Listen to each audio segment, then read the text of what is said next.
Ele riu quando perguntei se estava me traindo. Não foi uma risada nervosa, daquelas que escapam quando alguém é pego de surpresa. Foi uma gargalhada genuína, debochada, como se minha dor fosse a piada mais hilária que já tinha ouvido. Aquele som ecoou pelas paredes do nosso apartamento em Pinheiros, o mesmo lugar onde juramos construir uma vida juntos. E alguma coisa dentro de mim quebrou de uma forma que eu nunca imaginei ser possível. Eu estava ali, segurando meu celular com a mão tremendo, mostrando as mensagens que encontrei por acaso, e tudo o que recebi foi aquela risada cruel que me fez sentir pequena, ridícula, patética. Meu nome é Marina, tenho 32 anos, e durante os últimos 5 anos acreditei estar vivendo um relacionamento sólido com Lucas, um executivo de marketing que conheci numa festa de amigos em comum. Ele era charmoso, bem-sucedido, sempre sabia o que dizer para me fazer sentir especial. Nos primeiros anos, tudo parecia perfeito. Viagens, jantares românticos, planos para o futuro. Eu trabalhava como gerente comercial numa empresa de tecnologia, tinha minha independência financeira, mas escolhi compartilhar minha vida com ele porque acreditava que aquilo era amor verdadeiro. Que ingênua eu fui. A descoberta aconteceu numa quinta-feira à noite.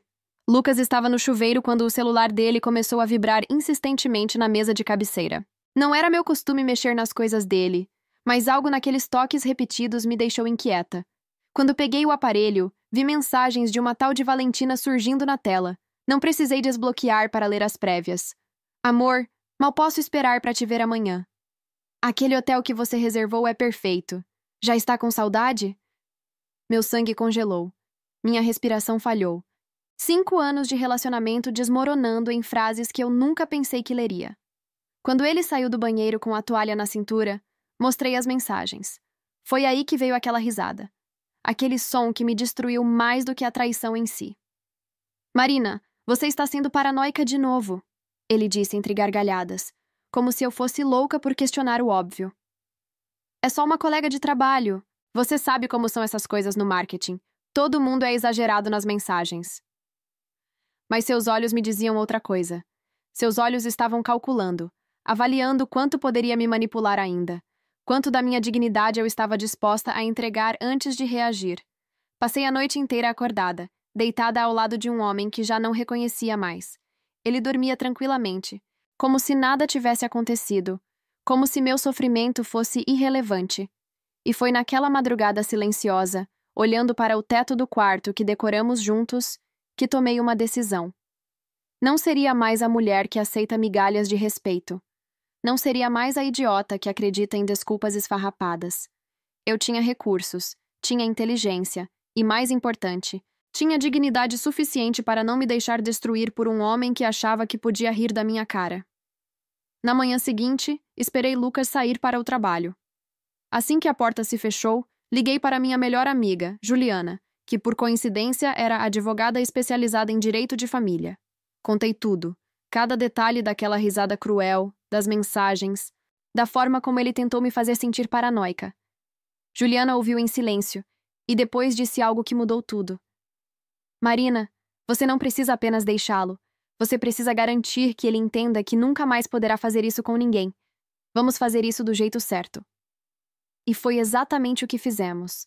Passei os próximos dias agindo normalmente, como se tivesse engolido suas mentiras. Mas por dentro, estava planejando cada movimento. Comecei a reunir provas discretamente. Extratos bancários que mostravam gastos em hotéis que nunca visitamos juntos. Conversas que ele tinha ao telefone quando pensava que eu não estava ouvindo. E-mails arquivados no computador compartilhado que revelavam uma verdade muito maior do que imaginei. Valentina não era a única. Havia outras. Pelo menos 3 mulheres diferentes nos últimos 2 anos. Eu não era apenas uma namorada traída. Era uma completa idiota que foi enganada sistematicamente por um mentiroso profissional. A raiva que senti não foi explosiva.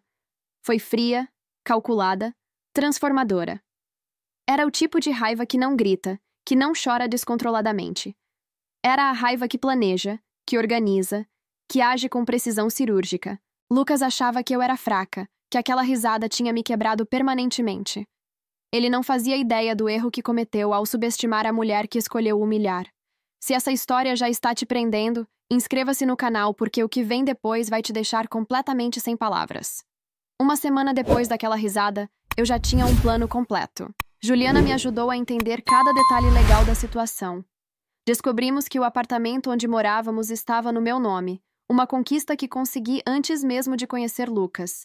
Ele havia se mudado para lá 2 anos depois que começamos a namorar, contribuindo com algumas despesas, mas a propriedade era minha. Isso mudava tudo.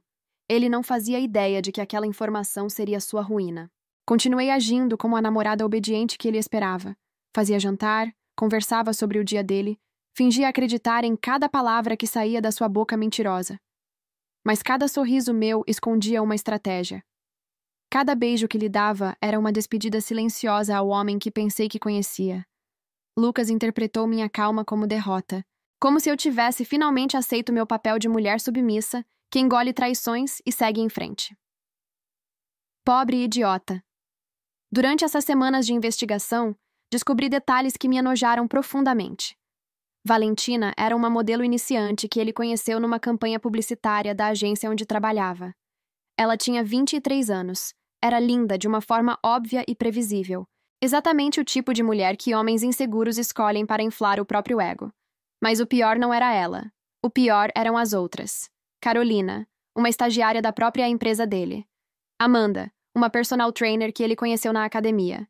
E Bianca, a filha de um cliente importante que tinha apenas 21 anos. Cada descoberta era uma facada, mas eu transformava a dor em combustível. O mais perturbador era perceber como ele orquestrava tudo com precisão assustadora. Tinha celulares separados para conversas diferentes, contas de e-mail que eu nunca soube que existiam, toda uma vida paralela construída com o dinheiro que eu pensava estar sendo usado para nosso futuro. Aquelas viagens de trabalho que ele fazia mensalmente eram encontros românticos com suas amantes. Aqueles presentes caros que me dava de vez em quando eram comprados com o bônus que recebia e que nunca compartilhou comigo, apesar de vivermos juntos e ele sempre reclamar de estar apertado financeiramente. Juliana foi impecável na construção do dossiê. Não era apenas sobre documentar a traição, era sobre mostrar um padrão de comportamento manipulador e abusivo. Gravações de conversas onde ele mentia descaradamente. Prints de mensagens onde ridicularizava minha inteligência para outras mulheres. E-mails onde vangloriava sobre como me controlava financeiramente, fazendo eu pagar mais contas enquanto ele gastava com diversão e amantes. Cada peça de evidência não apenas provava a infidelidade, mas revelava um homem profundamente cruel que se divertia em me fazer de idiota. Uma noite, enquanto ele assistia futebol no sofá, recebi uma mensagem de um número desconhecido. Era Valentina. Ela havia descoberto sobre mim, sobre as outras, e estava furiosa. Queria se encontrar para conversar sobre aquele canalha. Inicialmente pensei em ignorar, mas Juliana me convenceu do contrário. Quanto mais informação tivermos, melhor, ela disse. Concordei em encontrar Valentina num café na Vila Madalena 2 dias depois. Lucas achou que eu estava saindo com amigas para um happy hour. Mais uma mentira que ele engoliu sem questionar, porque mentirosos sempre acreditam que todos mentem também. Valentina chegou no café visivelmente nervosa, usando óculos escuros enormes mesmo sendo uma tarde nublada. Ela era ainda mais bonita pessoalmente, com aquele tipo de beleza artificial que a indústria da moda adora. Cabelos longos e loiros, corpo esculpido, roupas de grife. Mas seus olhos estavam vermelhos, inchados de tanto chorar. Quando se sentou, tirou os óculos e disse: "Você deve me odiar." Eu respondi com honestidade brutal: "Eu odeio ele. Você é apenas mais uma vítima da sociopatia dele." Aquilo quebrou qualquer barreira entre nós. Valentina contou sua versão da história. Lucas havia prometido que era solteiro, que estava construindo uma carreira para dar a ela a vida que merecia. Comprou presentes caros, levou para restaurantes sofisticados, fez todas as promessas que homens como ele fazem quando querem conquistar uma mulher jovem e impressionável. Ela estava apaixonada, planejando um futuro, até descobrir por acidente que ele tinha uma namorada. Quando o confrontou, ele usou a mesma tática. Riu. Disse que ela estava sendo dramática, que eu era apenas uma amiga de longa data que morava com ele por conveniência. Valentina acreditou, porque queria acreditar. Mas quando começou a investigar por conta própria, descobriu as outras mulheres e percebeu que não era especial. Era apenas mais uma. Ele merece pagar pelo que fez, Valentina disse, lágrimas escorrendo pelo rosto perfeitamente maquiado. Com todas nós. Concordei. E foi naquele momento, sentada num café em São Paulo com a amante do meu namorado, que percebi que minha vingança precisava ser maior do que imaginei. Não era sobre terminar e seguir em frente. Era sobre garantir que Lucas entendesse, de forma definitiva e pública, que suas ações têm consequências. Você já foi traída ou traído por alguém que depois riu na sua cara? Conta nos comentários o que você faria nessa situação. Juliana elaborou um plano que era juridicamente impecável e emocionalmente devastador. Primeiro, organizamos todas as provas de forma cronológica e sistemática. Não era apenas um caso de infidelidade, mas sim um padrão de abuso emocional e financeiro. Lucas havia me convencido a pagar a maior parte das contas do apartamento, enquanto ele economizava para nosso futuro. Esse futuro, descobri, eram viagens com amantes e presentes para mulheres que ele enganava com a mesma facilidade que respirava. O golpe de misericórdia veio quando descobri algo ainda mais chocante. Lucas estava planejando pedir minha mão em casamento. Não por amor, mas por estratégia. Valentina me mostrou mensagens onde ele explicava para ela que se casasse comigo, teria acesso legal aos meus bens, especialmente ao apartamento que valia mais de R$1 milhão. O plano dele era casar, esperar um tempo e então pedir divórcio alegando incompatibilidade, levando metade de tudo. Ele não me amava. Nunca amou. Eu era apenas um investimento financeiro conveniente que ainda servia para manter as aparências enquanto ele se divertia com mulheres mais jovens. Aquela revelação me destruiu de uma forma que nem a traição conseguiu. Passei uma noite inteira vomitando de nervosismo, pensando em como fui idiota. Como deixei esse homem viver no meu espaço, comer da minha comida, dormir na minha cama, tudo enquanto planejava me usar e descartar. A humilhação que senti naquele momento foi paralisante, mas Juliana não me deixou afundar. Marina, você tem todo o poder aqui. Ele não sabe que você sabe. Use isso. Ela disse com a firmeza de quem já viu muitos casos assim. Decidimos agir no dia do aniversário dele. Lucas estava planejando uma festa grande num restaurante sofisticado no Itaim Bibi, convidando amigos, colegas de trabalho e, claro, algumas das amantes que ele mantinha no circuito sem que soubessem umas das outras. Ele queria parecer bem-sucedido, o namorado perfeito que tinha tudo sob controle. Não imaginava que aquela noite seria o fim de tudo que construiu com mentiras. Nos dias que antecederam a festa, comprei 2 passagens aéreas, uma para mim, com destino a Fernando de Noronha, um lugar que sempre quis conhecer, mas que Lucas sempre arrumava desculpa para não ir. A outra passagem, comprei em nome de Juliana, mas com uma peculiaridade. Ela viajaria comigo como minha advogada, não como amiga. Tínhamos trabalho a fazer, e aquela viagem seria minha forma de recomeçar, depois de destruir completamente a vida do homem que tentou destruir a minha. A festa começou às 8 da noite. Cheguei com um vestido vermelho espetacular, maquiagem impecável, sorriso radiante. Lucas me olhou com aquele orgulho tóxico de quem exibe a namorada como troféu. Ele não sabia que cada segundo daquela noite estava sendo documentado. Juliana havia contratado discretamente um videomaker que estava registrando tudo como se fosse apenas cobertura da festa. Mas aquelas imagens teriam um propósito muito maior. Por volta das 9h30, pedi a atenção de todos. Lucas achou que eu faria um brinde romântico. Talvez até esperasse que eu dissesse algo meloso sobre nosso relacionamento. O sorriso dele era confiante, presunçoso. Segurei o microfone, olhei diretamente nos olhos dele e comecei a falar. Quero agradecer a todos por estarem aqui hoje celebrando o aniversário de Lucas. Especialmente quero agradecer a algumas convidadas especiais que ele fez questão que estivessem presentes, mesmo que não soubessem que dividiam o mesmo homem. O silêncio que caiu sobre o restaurante foi absoluto. Lucas empalideceu instantaneamente. Vi Valentina na multidão, junto com Carolina e Amanda, todas estrategicamente posicionadas por Juliana. Bianca não veio porque ainda era muito jovem e não queríamos envolvê-la mais do que necessário. Continuei. Lucas, durante 5 anos você me fez acreditar que éramos um casal sólido. Me fez pagar suas contas enquanto gastava com suas amantes. Me fez sentir louca quando questionava suas mentiras. E quando finalmente encontrei coragem de te confrontar, você riu. Você riu da minha dor como se fosse a coisa mais hilária do mundo. A expressão dele mudou do choque para o pânico. Tentou se aproximar, murmurar algo sobre não ser nada disso. Mas Juliana se posicionou entre nós, firme e profissional. Mostrei então no telão que o restaurante disponibilizou, pensando que seria para fotos da festa, uma apresentação de slides com mensagens, fotos, extratos bancários. Tudo. Cada mentira, cada traição, cada centavo que ele gastou me enganando. A plateia assistia em silêncio horrorizado. Alguns amigos dele tentaram defender, mas as provas eram incontestáveis. Valentina começou a chorar, não de tristeza, mas de raiva. Carolina saiu correndo, humilhada por descobrir publicamente que era apenas uma entre muitas. Amanda ficou petrificada, incapaz de processar o que estava vendo. E Lucas? Lucas tentou aquela risada de novo, como se pudesse minimizar a situação com charme e manipulação. Mas dessa vez, ninguém riu com ele. A sala inteira o olhava com nojo, com desprezo, com a repulsa que ele merecia. Amanhã de manhã, continuei com voz firme, você vai receber uma notificação de despejo. O apartamento onde moramos é meu. Sempre foi. Você tem 30 dias para sair.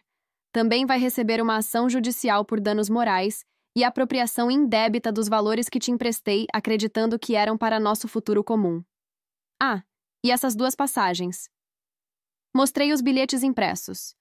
Uma é minha, para Fernando de Noronha, onde vou descansar e me recuperar dessa tragédia que foi me relacionar com você. A outra é da minha advogada, que vai comigo para garantir que todos os documentos estejam prontos quando voltarmos. Você não vai tirar mais nada de mim, Lucas. Acabou. O restaurante explodiu em murmúrios. Alguns aplaudiram, outros saíram constrangidos. Lucas ficou ali, parado, destruído, pela primeira vez na vida sem saber o que dizer. Sua máscara de homem bem-sucedido e charmoso havia caído completamente. Ele era apenas um mentiroso patético exposto na frente de todos que conhecia. E eu? Eu saí daquele restaurante de cabeça erguida, com Juliana ao meu lado, sentindo pela primeira vez em meses que tinha minha dignidade de volta.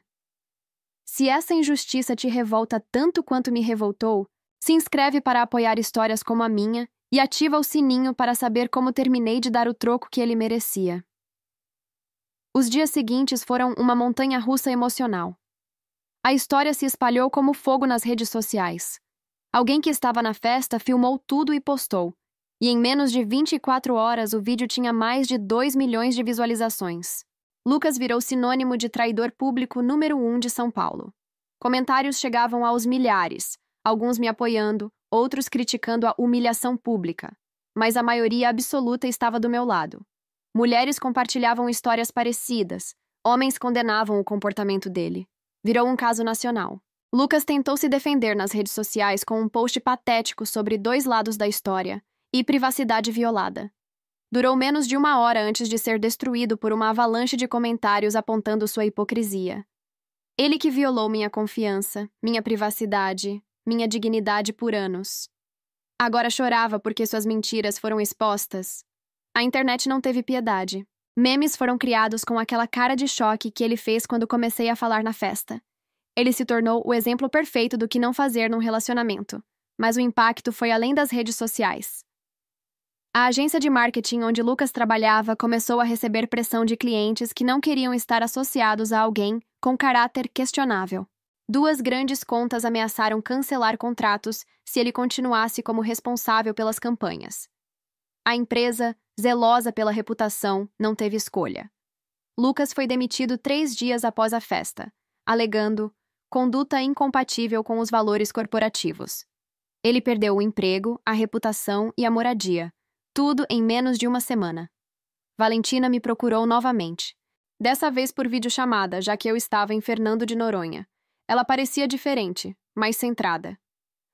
Marina, quero te agradecer, disse com sinceridade visível. Você me salvou de desperdiçar mais tempo com aquele mentiroso. Eu era jovem, boba, achava que amor era aquilo. Agora entendo que era manipulação. Conversamos por horas sobre como homens como Lucas operam, identificando vulnerabilidades e explorando-as sem remorso. Ela decidiu focar na carreira de modelo e deixar relacionamentos em segundo plano por enquanto. Era a decisão mais sábia que poderia tomar.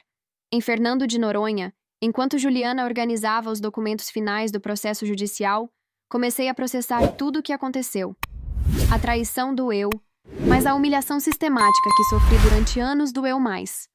Lucas não apenas me traiu com múltiplas mulheres.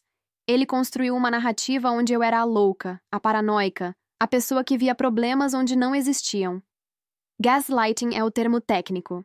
Manipulação psicológica que te faz questionar sua própria sanidade. Eu passei noites acordada achando que estava enlouquecendo, quando na verdade estava apenas reagindo normalmente a um comportamento anormal.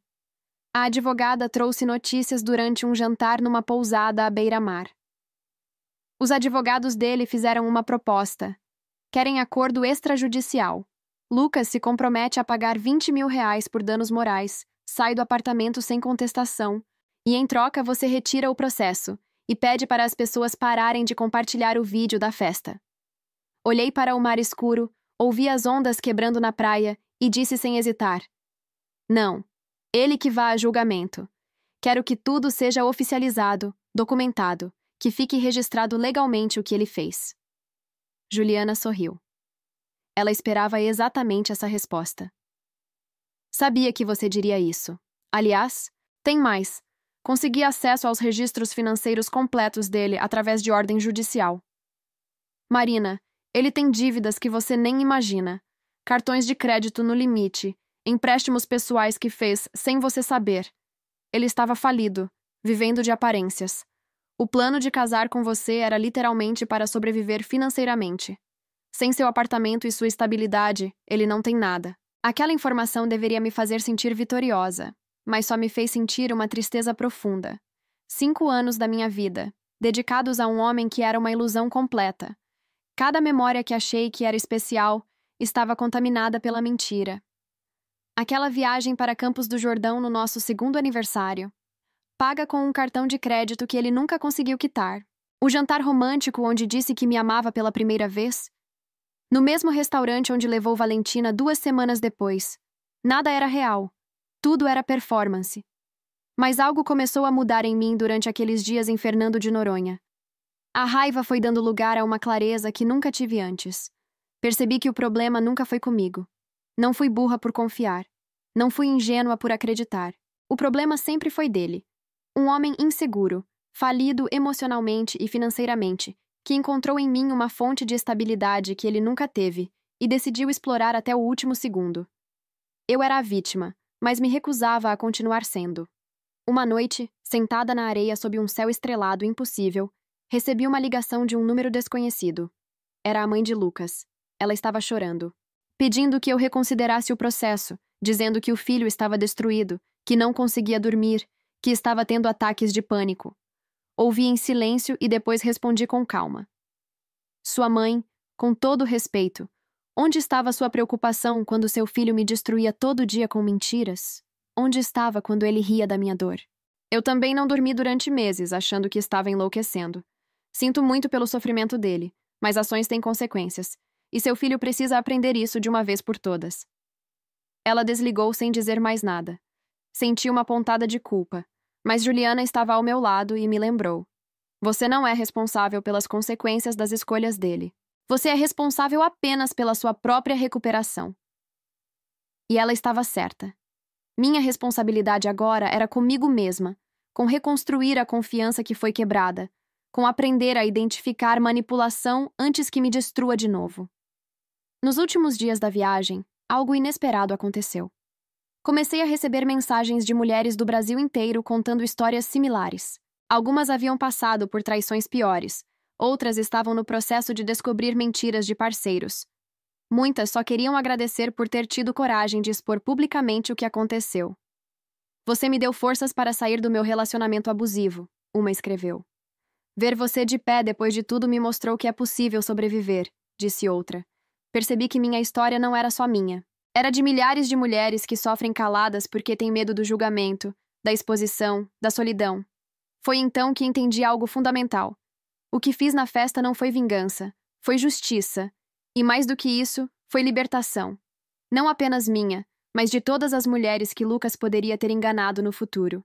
De todas as Valentinas que cairiam nas mentiras dele se eu não tivesse agido. Sim, Foi público. Sim, foi humilhante para ele. Mas ele me humilhou em privado durante anos, e a diferença é que minha humilhação foi injusta. A dele foi merecida. Quando voltamos para São Paulo uma semana depois, estava diferente. Mais forte, mais consciente, mais eu mesma do que havia sido em anos. O apartamento estava vazio. Lucas havia levado suas coisas e sumido, provavelmente para a casa da mãe. Deixou as chaves na portaria com um bilhete que nem me dei ao trabalho de ler. Juliana pegou, documentou para o processo e jogou fora. Aquele capítulo estava fechando. Mas o próximo estava apenas começando. 3 meses depois da festa, o julgamento finalmente aconteceu. Lucas apareceu no fórum com um terno barato, olheiras profundas, uma sombra patética do homem arrogante que costumava ser. Ele evitou meu olhar durante toda a minha audiência, encolhido na cadeira ao lado de um advogado claramente sobrecarregado que aceitou o caso pro bono, porque Lucas não tinha mais dinheiro para pagar honorários decentes. Juliana apresentou o caso de forma impecável. Não foi apenas sobre traição ou infidelidade, que tecnicamente não são crimes. Foi sobre apropriação indébita dos valores que transferi para contas conjuntas achando que eram para nosso futuro compartilhado, sobre os empréstimos que ele fez usando meu nome como referência sem autorização, sobre o dano psicológico documentado por laudos médicos que comprovavam ansiedade e depressão causadas pelo gaslighting sistemático. Cada peça de evidência foi apresentada metodicamente, sem emoção excessiva, apenas fatos irrefutáveis. O advogado de Lucas tentou argumentar que a exposição pública na festa havia sido desproporcional e que eu deveria ser processada por danos morais também. Mas o juiz não comprou. O senhor trouxe essa situação para si mesmo através de um padrão documentado de comportamento enganoso e manipulador, disse olhando diretamente para Lucas. A reação da vítima, embora não convencional, foi uma forma legítima de autodefesa emocional e exposição da verdade. Este tribunal não pode punir alguém por contar a verdade publicamente quando foi sistematicamente enganado em privado. A sentença veio 2 semanas depois. Lucas foi condenado a pagar R$150 mil em danos morais e materiais, valor parcelado em 5 anos considerando sua situação financeira atual. Além disso, ficou com restrição judicial de se aproximar de mim ou de qualquer uma das mulheres envolvidas no caso. O juiz foi claro. Senhoras e senhores presentes, este caso serve como lembrança de que manipulação emocional e abuso psicológico têm consequências reais. Nenhum relacionamento justifica desrespeito sistemático à dignidade de outro ser humano. Saí do tribunal sem sensação de vitória eufórica. Era mais um alívio profundo, como se um peso gigantesco tivesse sido finalmente retirado dos meus ombros. Lucas ficou para trás conversando com o advogado, provavelmente discutindo como conseguiria pagar aquela dívida. Não era mais meu problema. Ele não era mais meu problema. E essa consciência era libertadora de uma forma que nunca imaginei possível. Nos meses seguintes, minha vida tomou rumos completamente inesperados. A história viralizou tanto que fui convidada para dar entrevistas em podcasts sobre relacionamentos abusivos e sinais de manipulação emocional. Inicialmente hesitei, mas Juliana me convenceu. Sua experiência pode ajudar outras mulheres a identificar esses padrões antes que seja tarde demais. Aceitei alguns convites selecionados, sempre focando em educar, nunca em me vitimizar ou transformar minha dor em entretenimento barato. Uma das entrevistas chegou aos ouvidos de uma organização sem fins lucrativos que ajuda mulheres em relacionamentos abusivos. Eles me convidaram para ser palestrante voluntária em workshops sobre gaslighting e manipulação emocional. Foi uma das experiências mais transformadoras da minha vida. Ver outras mulheres reconhecendo nos meus relatos os próprios relacionamentos, vendo aquele momento de clareza nos olhos delas quando finalmente entendiam que não estavam loucas, que a confusão que sentiam era proposital e calculada. Era devastador e curativo ao mesmo tempo. Valentina também seguiu em frente. Sua carreira de modelo decolou depois que decidiu focar totalmente no trabalho. Ela me mandava mensagens ocasionalmente, atualizando sobre castings e trabalhos novos. Obrigada por me salvar de desperdiçar minha juventude com aquele lixo, escreveu numa dessas mensagens. Agora estou construindo algo que é realmente meu. Fiquei genuinamente feliz por ela. Nenhuma de nós pediu para ser enganada, mas ambas escolhemos não deixar aquilo nos definir. Quanto a Lucas, Ouvi por terceiros que ele se mudou para o interior de São Paulo. Trabalha num emprego comum longe do marketing. Vive uma vida discreta. Alguns acharam que a punição foi excessiva, que destruía a vida dele desnecessariamente. Mas aqui está a verdade. Eu não destruí nada. Eu apenas removi a máscara que ele usava para esconder quem realmente era. A destruição foi obra dele mesmo, construída sobre mentiras que inevitavelmente desmoronariam. Eu só acelerei o processo e garanti que pelo menos saísse dessa com minha dignidade intacta. Aprendi lições que nunca vou esquecer. Aprendi que confiança não é ingenuidade, mas que é preciso prestar atenção aos sinais. Aprendi que amor verdadeiro não envolve confusão constante, não te faz questionar sua sanidade, não exige que você seja pequena para que o outro se sinta grande. Aprendi que defender-se não é vingança, é sobrevivência. E, principalmente, aprendi que aquela risada cruel que Lucas deu quando o confrontei não foi o fim da minha história. Foi o começo da minha libertação. Hoje, quando olho para aquelas 2 passagens que comprei, vejo simbolismo em cada uma. A minha representava fuga, renovação, recomeço. A de Juliana representava suporte, estratégia, justiça. Mas ambas representavam a mesma coisa fundamental: escolha. Escolhi não aceitar migalhas de respeito. Escolhi não ser cúmplice da minha própria destruição. Escolhi lutar de volta quando a vida parecia querer me engolir. E sabe o mais irônico? Lucas riu porque achou que eu era fraca demais para reagir. Aquela risada foi o maior erro que ele cometeu, porque ela me mostrou exatamente quem ele era, removeu qualquer dúvida residual que eu tinha, queimou qualquer ponte de volta que pudesse existir. Ela me deu clareza absoluta, e com clareza veio o poder. O poder de dizer basta. O poder de exigir mais. O poder de reconstruir minha vida nas minhas próprias condições. Minha mensagem para qualquer pessoa que esteja passando por algo similar é simples: você não é louca. Você não é paranoica. Se algo parece errado, provavelmente está errado. Confie nos seus instintos. Documente tudo. Procure ajuda profissional. E mais importante, entenda que você merece respeito, verdade, dignidade. Não importa quanto tempo investiu no relacionamento. Não importa quanto ama a pessoa. Não importa quantas promessas foram feitas. Se a base é mentira, tudo que se constrói em cima é ilusão. E ilusões, eventualmente, desmoronam. Às vezes ainda penso naquela noite da festa, no momento em que peguei o microfone e decidi contar a verdade. Foi assustador. Foi libertador. Foi necessário. E não me arrependo de um único segundo. Porque aquela noite não foi sobre destruir Lucas. Foi sobre salvar a mim mesma. E essa é uma escolha que faria 1000 vezes de novo. Se minha história te mostrou que nunca devemos aceitar menos do que merecemos, que todos têm direito à verdade e ao respeito, compartilha e se inscreve no canal. Você ouviu minha história até o final, o que significa muito. Ativa o sininho para mais histórias de mulheres que escolheram lutar de volta. Porque no fim, a melhor vingança não é destruir quem te machucou. É reconstruir-se de uma forma tão completa, tão autêntica, tão poderosa, que eles percebam tarde demais o que perderam. E nesse momento, você já estará tão longe, tão inteira, tão feliz, que eles não passarão de uma memória distante de quem você costumava ser antes de se tornar quem realmente é.